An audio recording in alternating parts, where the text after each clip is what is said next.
Bienvenue dans Capital Humain.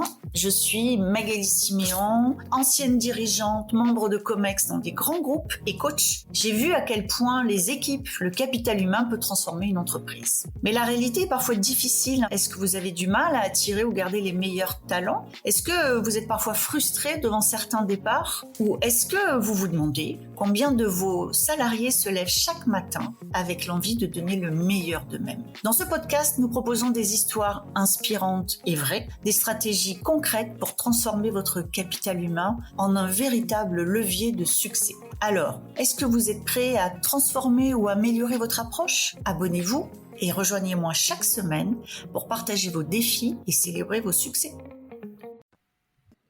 Bonjour Héloïse. Bonjour Magali. Ravie de vous recevoir. Héloïse, est-ce que vous voulez bien vous présenter pour nos auditrices et nos auditeurs? Et avec grand plaisir et merci beaucoup de m'avoir invitée. Je suis Héloïse. Le fil rouge, je dirais, de ma carrière, c'est deux choses différentes. La première chose, c'est la volonté du coup d'apprendre et de me développer en permanence. Et puis les aspects travail avec l'international et sur de multiples sujets. Donc j'ai commencé ma carrière dans des usines. Avec chez L'Oréal et Procter & Gamble, où j'ai beaucoup appris notamment avec deux politiques RH très différentes. Et il faut savoir aussi que Procter & Gamble a une grosse politique de mobilité internationale, ce qui fait que même dans une usine en Lorraine, on parlait anglais. Et donc on avait des gens qui venaient de partout dans le monde.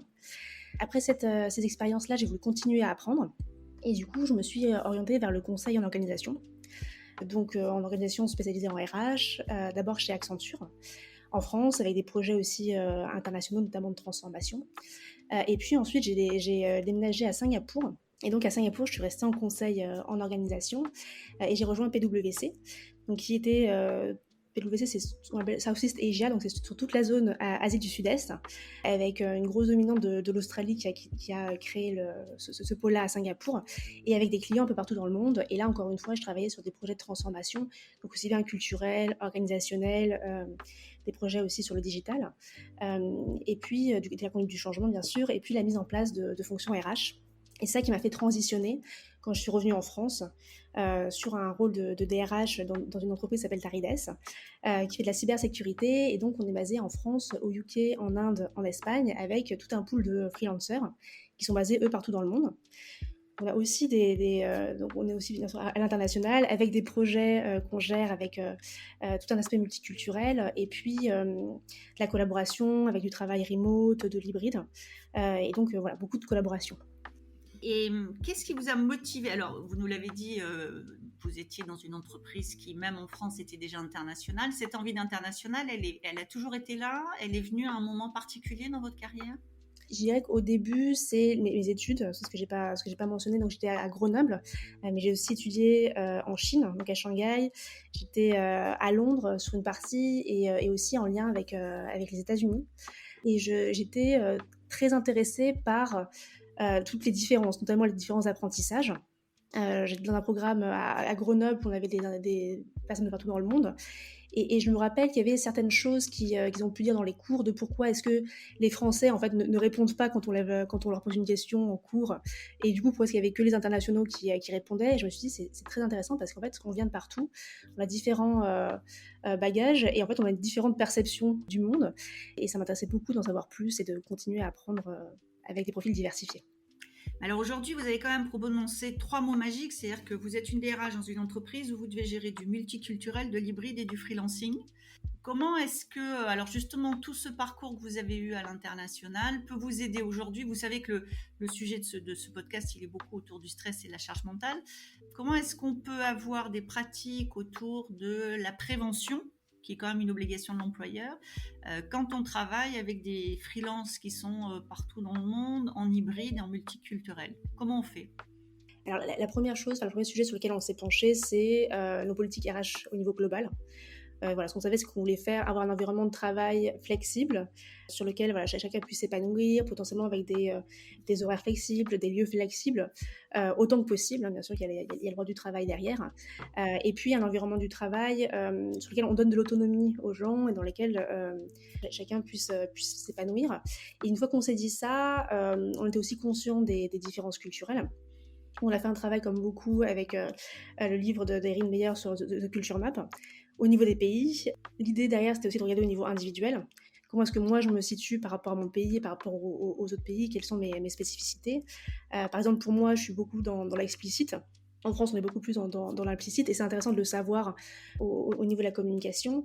On est aussi beaucoup basé sur l'écrit. Donc en fait, on a des réunions qu'on essaie de faire plus courtes et on écrit beaucoup les choses qu'on se dit, ce qui rend beaucoup plus facile la communication derrière. Et ensuite, sur la partie adaptation aux différences culturelles, on a regardé forcément la première chose, c'était l'aspect légal, ce qu'on pouvait faire ou pas dans les différents pays. On a fait aussi un travail sur la partie coutume et tradition. Et une chose que j'ai ramenée de Singapour, c'est que donc chez PwC, à Singapour, parce que c'est très multiculturel, Singapour, une chose qui était faite et que j'avais trouvée particulièrement enrichissante, c'est de célébrer différentes fêtes pour les différentes religions qui étaient présentes. Donc voilà, par exemple, quand j'étais là-bas, on célébrait Diwali, fête indienne, pour en apprendre plus.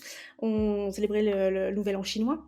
Et ce que je trouve intéressant, c'est évidemment, selon les différentes cultures, de pouvoir, s'il y a des personnes volontaires, les faire participer et du coup enrichir tout le monde avec des apprentissages et peut-être des perspectives différentes. Et un autre aspect qui est tout aussi important, c'est l'aspect formation. Donc formation des managers, tout déjà comment manager et s'aligner sur qu'est-ce qu'un manager dans l'organisation. Ça, c'est quelque chose qui est important. Comment est-ce que je gère le temps, quelles pratiques est-ce que je peux mettre en place. Par exemple, nous, on utilise beaucoup Slack comme outil pour nous aider. Et une des choses qu'on a mis en place, c'est le fait de se mettre offline. Parce que du coup, on a beaucoup de gens dans différentes time zones. Et en fait, on s'est rendu compte qu'en se mettant offline, on pouvait répondre quand on était disponible et pas se sentir obligé de répondre dès que quelqu'un nous envoie un message. Donc ça aide beaucoup sur la partie stress et charge mentale. Et aussi sur la partie formation, un autre aspect qui est important, c'est réfléchir ensemble à ce que veut dire travailler remote et travailler hybride. Qu'est-ce que ça veut dire pour nous? Est-ce qu'on comprend tout ce que ça implique? Est-ce qu'on a les outils qui sont là pour nous supporter? Et comment est-ce qu'on peut s'assurer que tout le monde aille bien, sachant qu'on ne voit pas tout le monde tous les jours? Donc comment est-ce qu'on met en place des check-in? Nous, on a des one-to-one du coup entre les managers, et les salariés chaque semaine. Et puis on a aussi bien sûr en place tout ce qui est engagement survey. Donc ce que vous êtes en train de me dire, c'est pour assurer le bien-être de vos collaborateurs, vous pariez sur l'intelligence collective pour trouver des solutions et mettre en place des actions. Exactement. Et d'ailleurs, ce qu'il faut savoir aussi, ce qui est différenciant, c'est que toutes les politiques RH et les politiques plus globales sont mises en place avec l'aide de toutes les personnes qui sont intéressées. Donc on fait beaucoup de workshops collectifs pour prendre les avis, trouver les solutions ensemble et avancer dans la même direction. Alors, je sais que vous êtes et DRH et coach freelance, ce qui fait quand même 2 métiers à part entière. Pourquoi ces 2 activités? C'est vrai je croise de plus en plus de DRH qui sont à temps partagé. Pourquoi ces 2 activités? Et est-ce que, quand on voit déjà comment un DRH est débordé, est-ce que c'est pas trop en termes de charge mentale? C'est une très bonne question. J'ai commencé à me former au coaching quand j'étais à Singapour. Et l'idée a commencé à germer sur une des programmes de projet que j'avais, sur un programme de leadership, donc pour un de nos clients, dans lesquels on avait notamment de la formation et aussi du coaching. Et je me suis rendu compte du coup de déjà ce que c'était, de l'impact que ça pouvait avoir, et aussi le fait qu'on emploie coaching pour beaucoup de choses, et surtout que c'est un outil. Et donc je me suis dit, en fait, j'aimerais bien me former à cet outil-là, en savoir plus. Moi, ça me permet de me développer, et puis aussi de développer ma pratique au niveau global. C'est quelque chose que je ne regrette pas du tout, puisqu'en fait, ça a beaucoup apporté à mon rôle aujourd'hui. Souvent, quand j'ai des discussions avec des personnes, alors soit des discussions informelles en one-to-one, en tant que DRH, on a aussi beaucoup de discussions sur les situations un peu plus tendues, pour essayer d'améliorer la situation. Et j'ai eu beaucoup de retours qui me disaient tu me comprends, voilà, c'est facile de discuter avec toi. Et je pense que la partie coaching apporte beaucoup sur ce sujet-là. J'ai effectivement la partie DRH et cette partie coaching. Alors ça m'apporte sur beaucoup de sujets différents. La première chose, c'est, comme je vous disais, sur la partie compétences. Parce que du coup, j'ai des compétences qui passent d'un côté à l'autre. J'ai vu des programmes de leadership que je peux appliquer en interne. Et puis en interne, je peux aussi mûrir mon approche du coaching. Il y a un certain nombre de personnes qui viennent aussi me voir parce que je suis DRH, et donc ça peut leur apporter différentes choses dans leur réflexion, notamment sur la partie management et leadership. au niveau compétences globales, au niveau adaptabilité aussi, à différents contextes et situations. Je dirais qu'une autre chose sur laquelle je crois beaucoup, c'est que le monde du travail a énormément évolué ces dernières années.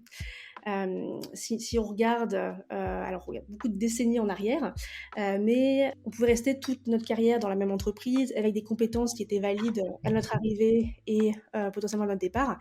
Alors qu'aujourd'hui, les compétences évoluent très rapidement. Quand on regarde les dernières études, on peut se dire que tous les 18 mois ou tous les 2 ans, un savoir-faire est plus forcément valide. Il faut en permanence se réinventer. Et que du coup, le fait d'avoir deux activités en parallèle permet de se réinventer en permanence et donc construit là-dessus. Une autre chose que ça aide beaucoup, c'est, je dirais, à prendre du recul et de la hauteur sur les situations. Puisqu'en fait, ça peut être des choses qu'on a entendues par ailleurs. On peut se poser d'autres questions et d'autres perspectives par des personnes qu'on a pu rencontrer en coaching. Voilà, ça nourrit énormément la réflexion et forcément, ça force aussi l'équilibre de vie pro et perso, comme vous le disiez. Puisque pour pouvoir avoir ces deux activités-là, en plus de mon rôle de maman, il faut que je priorise et que je fasse en sorte d'être très au clair sur quelles sont les 3 grandes activités de la semaine. Qu'est-ce qui est absolument indispensable dans les meetings auxquels je participe, dans lesquels je dois participer, et peut-être que dans d'autres, j'ai pas forcément besoin d'être là, ou alors que ça peut être décalé. Qu'est-ce que je délègue aussi. Et puis, sur la partie coaching, trouver des moments dans l'agenda, sur le déjeuner ou peut-être sur le soir, où je sais que je vais être disponible. Et voilà, du coup, c'est une organisation, je dirais au niveau global, mais qui m'apporte énormément, puisque c'est 2 activités que j'aime beaucoup, et donc c'est très enrichissant. Donc en fait, ça veut dire que finalement, avoir plusieurs activités, dont celle de maman, qui est une activité qui prend un petit peu de temps aussi, ça vous oblige à gérer votre temps et à pas laisser glisser, entre autres, le temps quand vous êtes dans l'entreprise, parce que vous avez d'autres choses de prévues. Donc finalement, c'est aussi une façon de mettre une limite au temps que vous passez dans l'entreprise, de faire autre chose ailleurs. Alors ça peut être une façon de limiter le temps, et je dirais plus le temps que je passe sur certains sujets dans l'entreprise, puisqu'en fait, chez Taridas aujourd'hui, je peux aussi travailler le soir, donc je peux passer le temps. En revanche, sur certains sujets, si on a prévu une demi-heure pour traiter le sujet ou 1 heure, en fait, on va traiter le sujet en une demi-heure ou 1 heure. Et donc, ça force aussi à préparer davantage les meetings et à être efficace sur le temps imparti. Je pose la question parce que j'ai fait une formation de coach il y a assez longtemps. Moi, c'est parce que quand j'ai commencé à manager, j'étais tellement dépitée de l'absence totale de formation en tant que manager, et avec cette intuition que manager, c'était quand même un métier et que c'était autre chose qu'organiser le travail. Et donc, j'ai fait une formation de coach en me disant, après tout, pourquoi pas. Et effectivement, ça m'a beaucoup aidé dans le management à plein de niveaux. Et donc, j'ai vécu une époque de formation avec des enfants et un job et à 4/5e. Et effectivement, ça oblige à finalement prioriser en permanence, c'est-à-dire que j'en ai pas fait moins, mes objectifs étaient les mêmes que ceux de mes collègues. Par contre, mes priorités étaient hyper claires, elles étaient connues, elles étaient explicites, et donc ça permettait que les choses fonctionnent.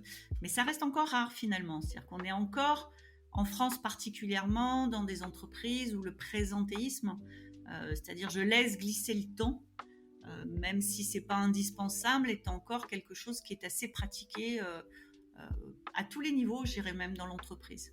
Je l'ai effectivement beaucoup vu au deux meetings disant en fait on n'a pas fini, on va se reprogrammer du temps.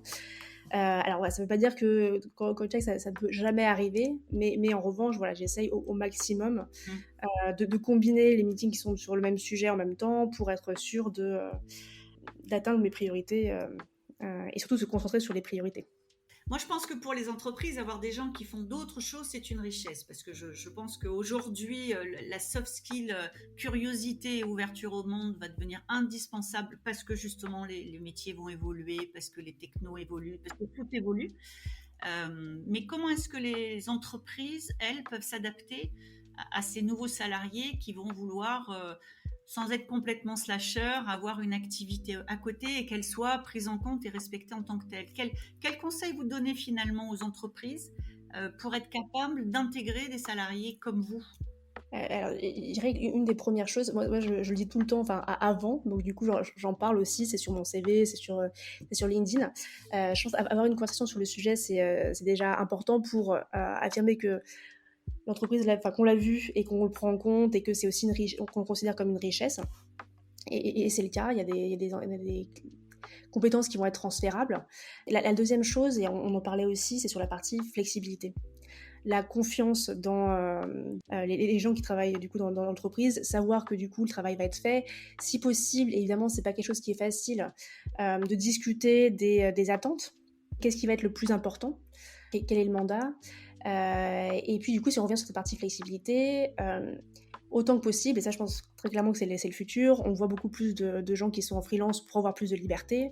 Je pense qu'on peut aussi avoir cette liberté-là en entreprise à partir du moment où on est autonome, qu'on peut gérer notre temps, dans la limite bien sûr du cadre légal et réglementaire, et puis aussi nos lieux de travail. Et une fois qu'on a cette flexibilité-là et qu'on sait qu'on délivre, qu'on doit délivrer aussi, ça aide à potentiellement avoir différentes activités, en tout cas pour les personnes qui le souhaitent. Oui, absolument. Vous êtes une DRH qui donc gère un pôle de freelance, ce qui est pas encore si courant. Comment vous fidélisez vos freelances? Parce que je suppose que vous les sélectionnez, donc vous avez certainement envie que, en tout cas, certains restent. Comment vous faites? Alors, on a des freelances qui sont là sur le long terme. Donc, on les considère vraiment comme partie intégrante de l'organisation. C'est géré aussi au niveau RH avec les mêmes processus que les autres personnes. Les mêmes processus de Entretien annuel, tout ça? entretien annuel, les feedbacks réguliers, les promotions aussi. Donc, vraiment tout, enfin, exactement sur la même chose. Ils sont aussi invités à tous les événements qu'il peut y avoir. La réalité, c'est que sur ces personnels, la seule différence, c'est qu'ils sont situés dans des pays où on n'a pas de bureau. Et c'est vraiment la seule différence sur leur contrat de travail. Et alors, je vais avoir une dernière question pour vous. Donc, vous avez témoigné que vous arrivez à maintenir un équilibre entre vos vies professionnelles et votre vie personnelle.